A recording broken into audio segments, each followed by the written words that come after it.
What's up, y'all? This is my review of Gladiator 2.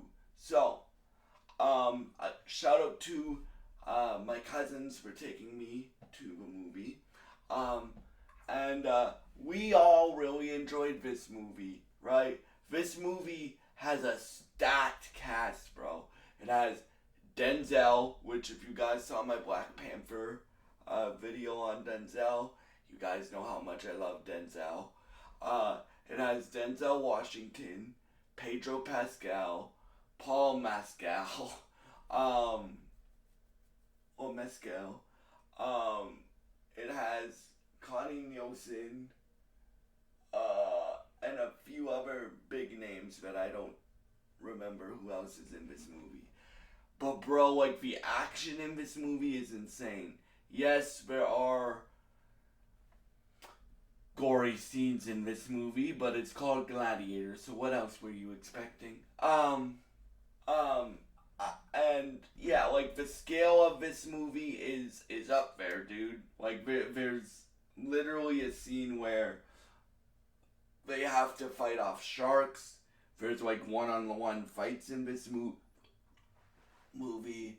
There's like emotional scenes in this movie. I think Ridley Scott is back, baby, because the last duel I liked it, but it wasn't like his best movie. The last great Ridley Scott movie I feel was The Martian. So he's back now to putting out quality content. Um, if you were to ask me which one I preferred between this and Wicked, I would probably say Wicked. I enjoyed Wicked a bit more than this, but I would give this like an 8 out of 10, right? My favorite scenes in it were like the gladiator scenes or the end fight with Denzel versus uh, Denzel is basically the main villain in this movie. Denzel versus Paul Mescal, and the performances are great. Right? Is it Denzel's best performance that I've ever seen in a movie? No, but it's still a great performance because it's Denzel. But but um yeah. So my favorite scene was probably either the fight between the fight between Paul Mescal and Pedro Pascal because well, I'm not gonna spoil that for y'all. But there's something that happens that Paul Mescal's character doesn't realize, and that Pedro Pascal. Oh, actually, fine. I'll do spoilers.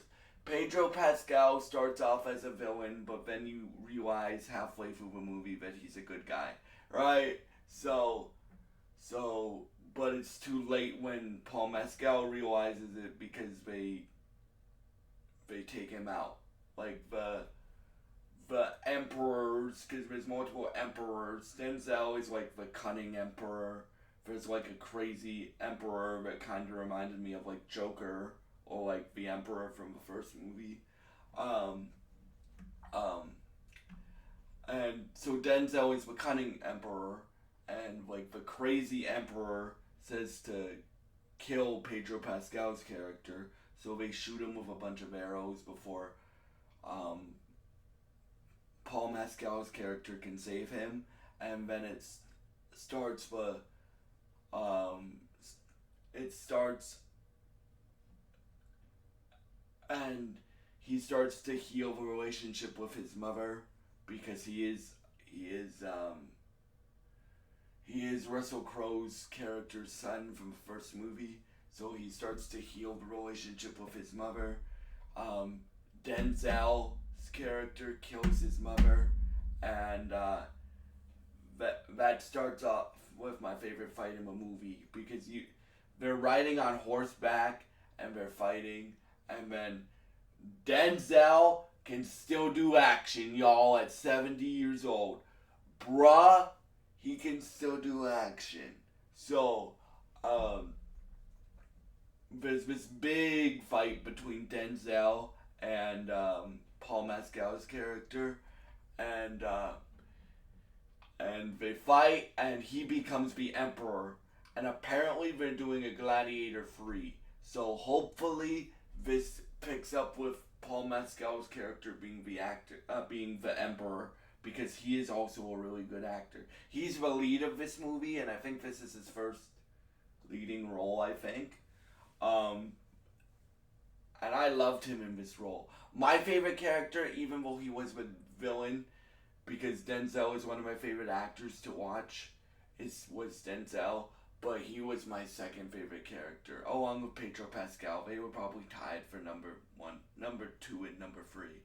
But for me, yeah, those are my thoughts on Gladiator 2. We all, like me and the people I saw the movie with, we all loved it. And yeah, thank y'all for watching. And if you have seen Gladiator 2, please leave your thoughts in the comments below. If you enjoy this content, please subscribe, like, and share this video. Thank you for watching, and goodbye.